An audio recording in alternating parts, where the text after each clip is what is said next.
So welcome to part 4, and I was going to get straight on with taking the rocker cover off, or the cam cover, and seeing if the chain, start looking at the timing. But I've had quite a good response, and thank you to everyone that's actually commented on the video. I do really appreciate that. There were 4 comments that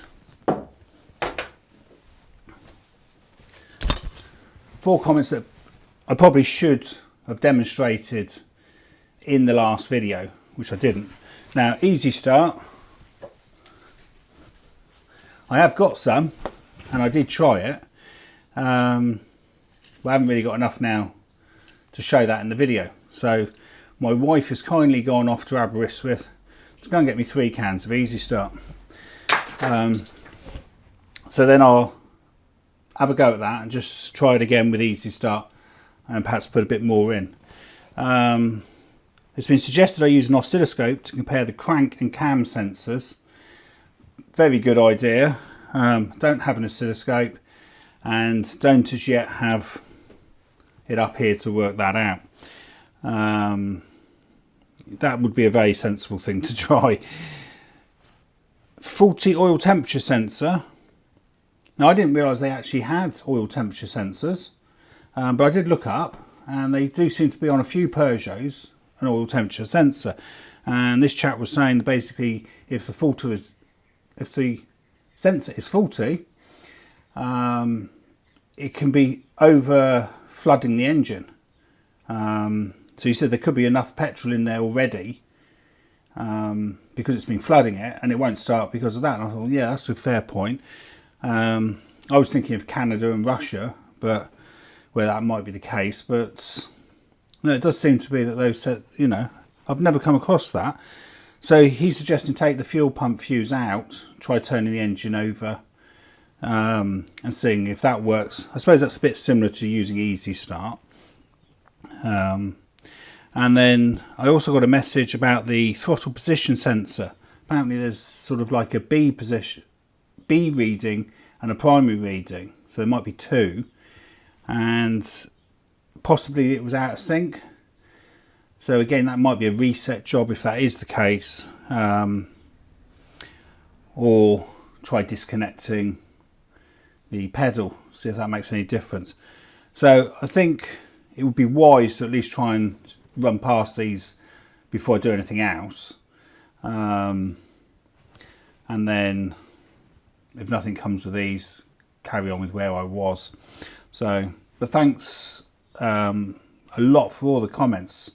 Really appreciate people taking the time to write their little messages and help me. Hopefully this car will get running at some point. So I'll crack on with that now, and hopefully you'll enjoy this, the part 4 video.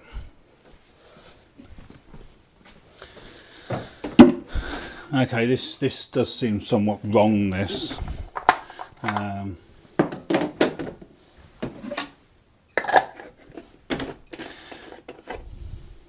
Who puts dirty oil back in their engine? There it is, nice black dirty oil. Can't really put clean oil in, that would be another video. But anyway, right.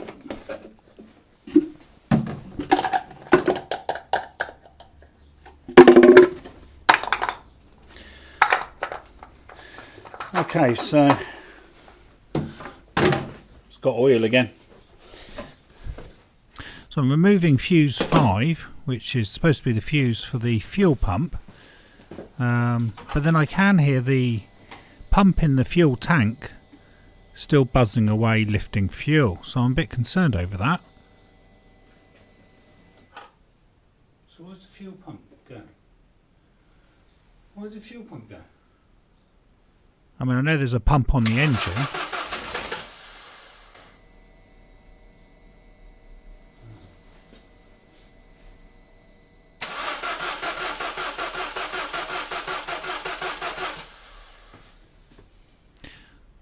So somehow I need to stop the fuel getting to the engine. So the one sure way is to actually redirect the fuel away from the engine.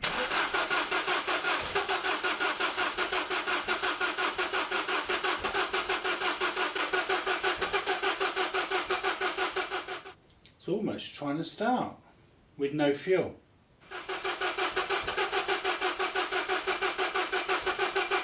So the comments about the engine being seriously flooded because of the oil temperature sensor in some ways does hold some water. So what I'm going to do now is just remove all the spark plugs, and I can see down there, and I can see that the top of the piston crowns are wet. So there is obviously some fuel in there. So I'm going to dry that out with compress there. So at least we know there's no fuel in that. And just for goodwill, I'm just going to give the spark plugs a little clean over to ensure that they're got a clean path for the spark. And then we'll try again.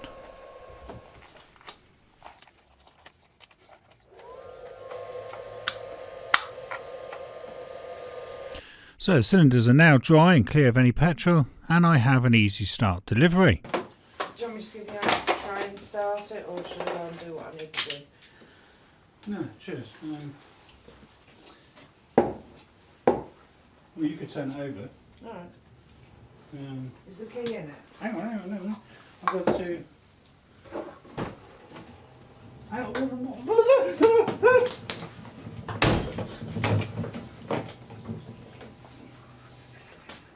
Okay. The fuel pump activates when you open the door. You found something out. Something new. Yeah, but I don't want to go up in fire. Right.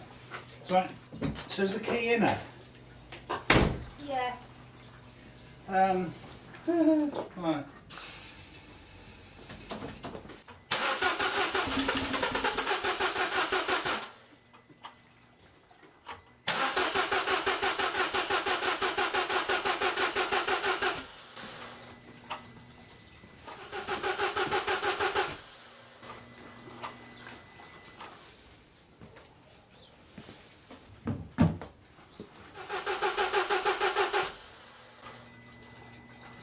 Definitely getting petrol out. We nearly fell on that, I think. Is that going back to my lawnmower? No. That's my fuel. I don't think Easy Start's working. It's almost like wanting to, but not, is it? Yeah, but if you spray Which is the time, if the timing was out... Just try spraying it into it while I'm starting the engine.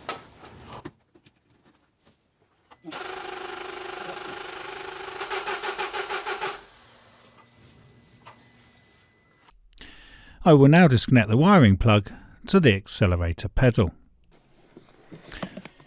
So it's a bit tight under here, but there's the plug on the accelerator pedal. So I'll just pop that off. So that's now disconnected. And then we'll try again and see if the engine will start. So there is plenty of Easy Start already in that air ducting,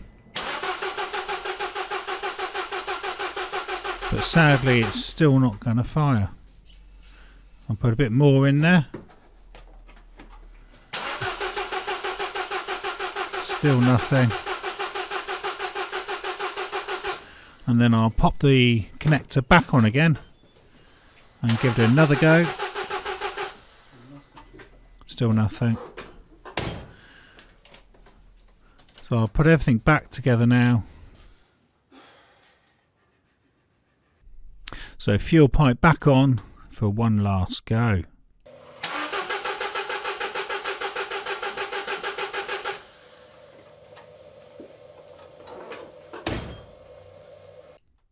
It's time to look at the timing, I think.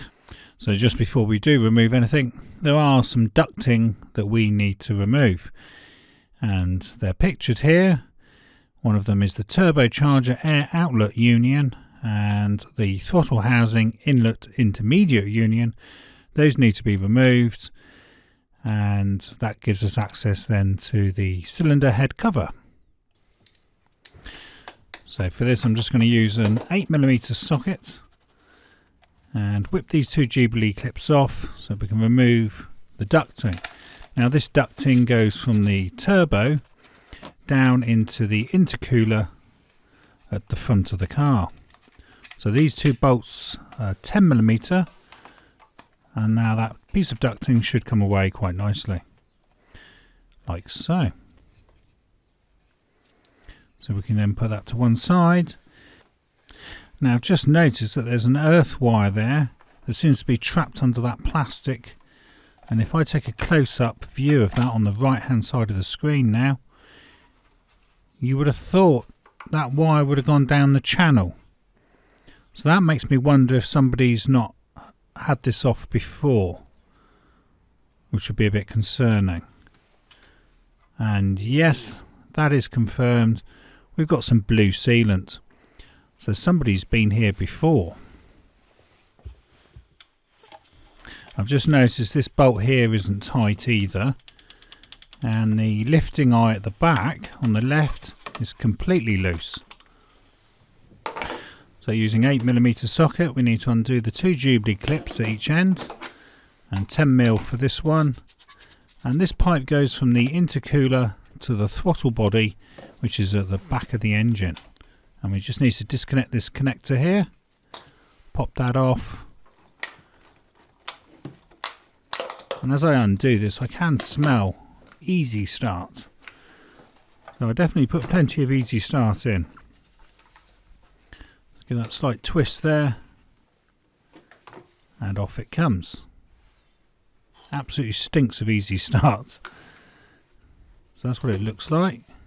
So it's just a curved tube. So we just need to pull this breather pipe off here. There is also a connector there which needs to be popped off safely. Pop that to one side, and then we're just going to unclip the cam sensor. This is for the inlet cam. I think there's only one cam sensor on this particular engine. So we've got that earth connector now, that's removed with an 8mm socket. So it's quite a small bolt. And I'm just going to straighten this out, because when I put it back together, I'd prefer that to be sat in the channel. So put that somewhere safe, and then we can remove the coil packs now. That's those out of the way, and then the wiring loom should be able to just lift up gently and pop to one side out of the way. So we can now remove that inlet cam sensor, and that's an 8mm socket. So be careful not to damage that. So that should just lift up like so.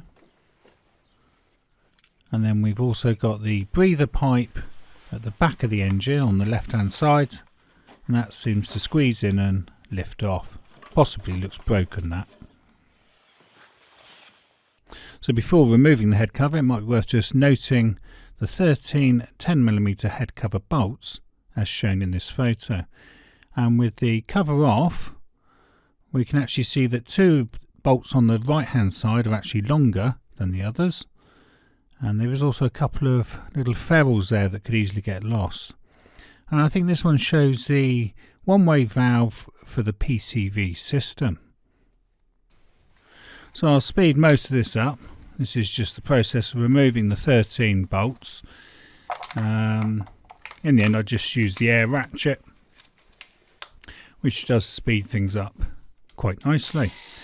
Also the air ratchet is easier to access those rear bolts.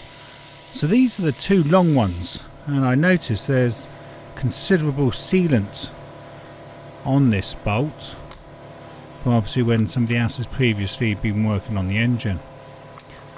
So the old magnetic puller, very handy there to get those out. And then that's the one at the front which has the earth lead on. So we should be able to lift this off now. Now I notice in the Haynes manual it does say to unbolt the engine lifting eye on the back of the left hand side, which I obviously didn't do because it was loose. So if you're doing this afresh, you may need to undo the bolt at the back there. And I think there's also a bolt at the front they mentioned, which again was loose on mine. Perhaps that's why it was loose. Perhaps they undid them to take it off, didn't solve the problem and just left it as it was. You can see plenty of blue sealant on that. I'm going to pass over this slowly because I think there's quite a bit of detail that can be seen, because this engine seems to show a bit of history. What with the different colours of sealant, we've got blue, orange, black. It does make me wonder how many times this engine has been looked at.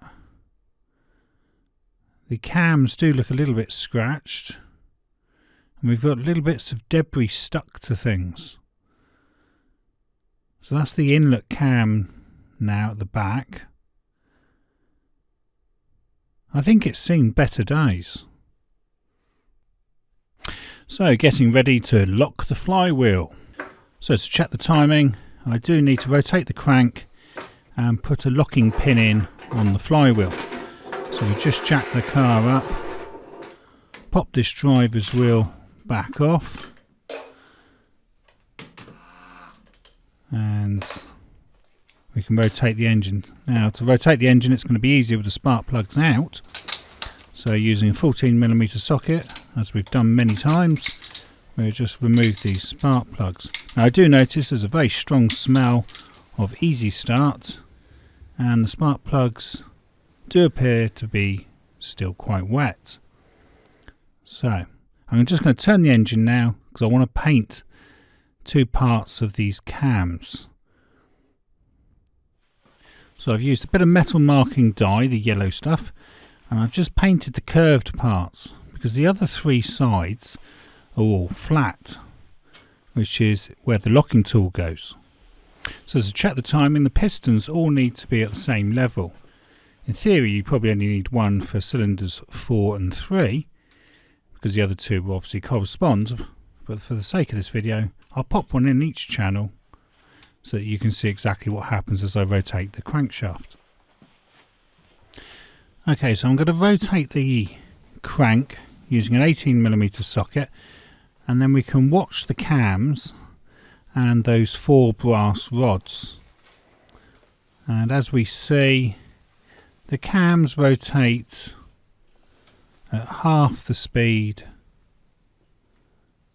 of the crank. Now I'll put it back to where I know the pin actually fits. So I've done one rotation there just to demonstrate that. So that's got the curved parts uppermost on the cams. So I'll put it to where the locking pin actually fits in the flywheel, and as can be clearly seen, the timing would appear to be off because that's where the pin fits in the flywheel. So if I get that pin out now, so we can go underneath the car now and rotate the crank and put the pin in.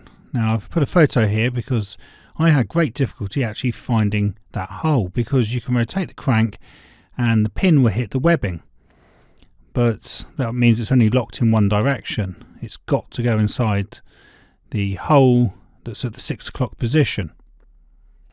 So there we can see the locking pin in position, and clearly the timing would appear to be out because the curved section should be at the bottom, and they're not. They're both at the 3 o'clock position. So that's the exhaust camshaft, and this is the inlet camshaft. Definitely appear to be off. Things started to go strange really quickly. While trying to find the hole, I did rotate the engine back and forth slightly, but then I heard an oil gurgle sound and then some clicking. The chain was jumping teeth. So if I now pop under the car and put the pin back in, So it's definitely in the correct position. So it shouldn't go all the way in. And I think you should just see the edge of it. And I'm just going to confirm the engine is definitely locked.